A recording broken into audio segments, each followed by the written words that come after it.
मेरे गांव में महर्षि में ही जन्म दिवस मनाया जा रहा है। जैसा कि पीछे आप देख रहे हैं श्रद्धालु हैं और उनके पीछे ट्रैक्टर पर महिलाएं हैं और उनके पीछे बैंड पार्टी इत्यादि। हमारे गांव में वर्षा हुई है, इधर देखिए बगल में पानी लगा हुआ है। वैसे विशेष आज महर्षि में ही जन्म दिवस है, जो बिहार के बहुत ही क्या कहे एक प्रकार से ईश्वर तुल्य संत है और वो अभी नहीं है। उन्हीं का जन्म दिवस मनाया जा रहा है प्रत्येक जिले में बिहार में, विशेष करके मेरे गांव में प्रत्येक साल मनाया जाता है। तो आप लोग देख रहे हैं इनका वीडियो आप आगे देखते रहिए। साथ ही साथ फेसबुक पर देख रहे हैं तो पेज को निश्चित लाइक कीजिएगा और यूट्यूब पर देख रहे हैं तो हमारे चैनल को सब्सक्राइब निश्चित कीजिएगा।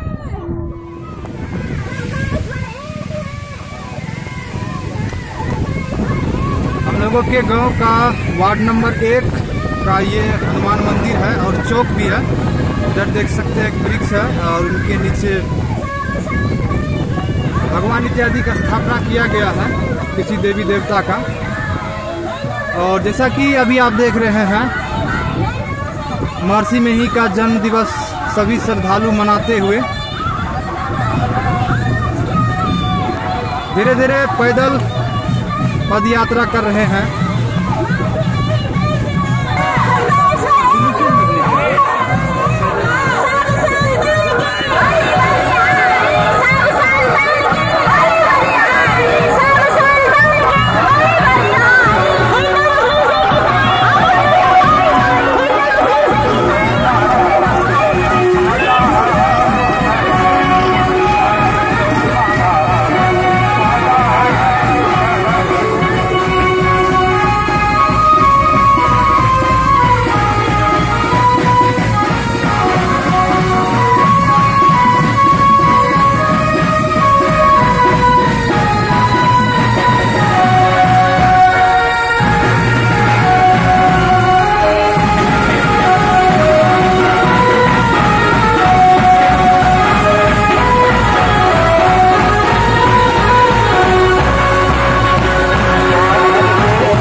गाड़ी में दूर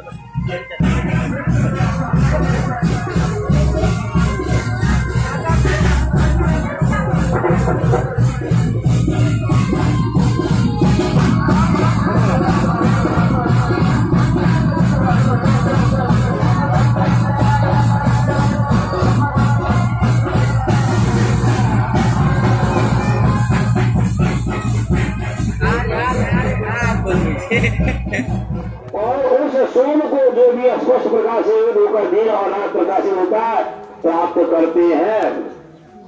सत्संग योग भाग 2 से कबीर साहब की वाणी।